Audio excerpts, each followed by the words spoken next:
Kakinada NFCL రోడ్లో గల institution of engineers భవనంలో లయన్స్ డిస్ట్రిక్ట్ 316B పూర్వపు గవర్నర్ల సన్మాన కార్యక్రమం జరిగింది. ఈ కార్యక్రమాన్ని యానం క్లబ్ హోస్ట్ చేయడం జరిగింది. 316B జిల్లాలో ఉన్న సుమారు 300 మంది లయన్స్ సభ్యులు ఈ కార్యక్రమంలో పాల్గొని జిల్లా పూర్వపు గవర్నర్లను ఘనంగా సత్కరించడం జరిగింది. పూర్వపు గవర్నర్లు అయిన Goli Sriramulu, doctor PS Sharma, doctor Badam Balakrishna, Granthi Venkateswararao, Koduru Rangarao, Dasari Tirumalarao, BVN Reddy, Anil Kumar, Munjuluru Visweswararao, Maturu Mangatayaru, Veluru Suryanarayana మరియు ముఖ్య అతిథిగా విచ్చేసిన international director NRC Parvataneni Subhash బాబులను ఘనంగా సత్కరించారు.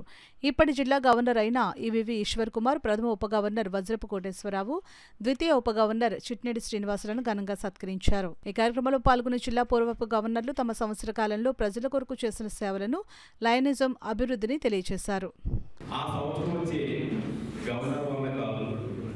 అంతకు ముందు చేసిన గవర్నర్ల వల్ల కూడా ఉన్నది. ఎందుకంటే వీరు మనకి ఆస్తి. కోడూరు రంగారావు గారు స్థాపించినటువంటి మరి ఈరోజు మనం చెప్పుకుంటాము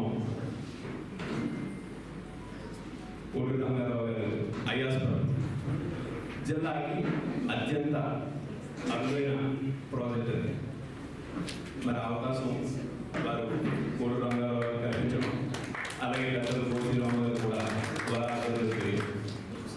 అలాగే దాసరి తిరుమలరావు ఆధ్వర్యంలో ఎడ్యుకేషనల్ ట్రస్ట్, మాటూరు మంగతాయారు గారి ఆధ్వర్యంలో ఒక లీడర్షిప్ ఇన్స్టిట్యూట్ ఇవి వస్తూ ఉన్నాయంటే కారణం మన పూర్వపు జిల్లా గవర్నర్ యొక్క కృషి, వారి యొక్క ఆలోచన. విజయవాడ అందరికీ ఏంటంటే సుభాష్ బాబు గారు అంటే అంతా ఇష్టడు. ఆయన ఈరోజు మల్టిపుల్కి కూడా మనం అడిగిన వెంటనే 2-3 సార్లు ఆయన కోసం అడిగాం. ఆ రోజు ఆయన ఉన్న ఇబ్బందుల వల్ల ఆయన రాలేకపోయారు.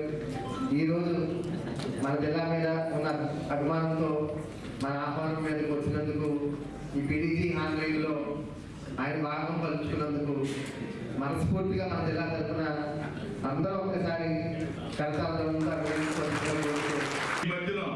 రాజమండ్రిలో జరిగిన మల్టిపుల్ కన్వెన్షన్లో ఎండార్స్మెంట్ తీసుకుని ఇంటర్నేషనల్ ఎండార్స్మెంట్గా అది ఎప్పటికీ మరొకరాని విషయం. నాకు గవర్నర్ గారిని చూస్తే మొట్టమొదట ఆ మల్టిపుల్ కన్వెన్షన్ ఇక్కడ జరుగుతున్నప్పుడు చిరుగుపాటి గారు వస్తానని చెప్పి నేను బివిఎన్ రెడ్డి దగ్గరికి వెళ్ళి గతంలో మీ జిల్లాలో ఉన్న అన్న పంపించేవాళ్ళ చిన్నపురాడు తీసుకొచ్చి నాకు అప్పచెప్పాను. ఇద్దరు కలిసి హైవే మీదకి వెళ్ళి ఆయన తీసుకొచ్చాం. ఆ చిన్నపురాడు ఎవరు కాదు, ఈశ్వర్ మామ. తర్వాత నెక్స్ట్ ఇయర్ ఆయన వైస్ గవర్నర్ అన్నాడు. ఇంత చిన్న వైస్ గవర్నర్ చేశారు అంటున్నా. కౌన్సిల్ మీటింగ్కి వచ్చేవాడు, ఏం మాట్లాడేవాడు కాదు. మళ్ళీ ఫస్ట్ వయసులో ఉంటాయండి, ఏం మాట్లాడేవాడు కాదు. మేము పేరు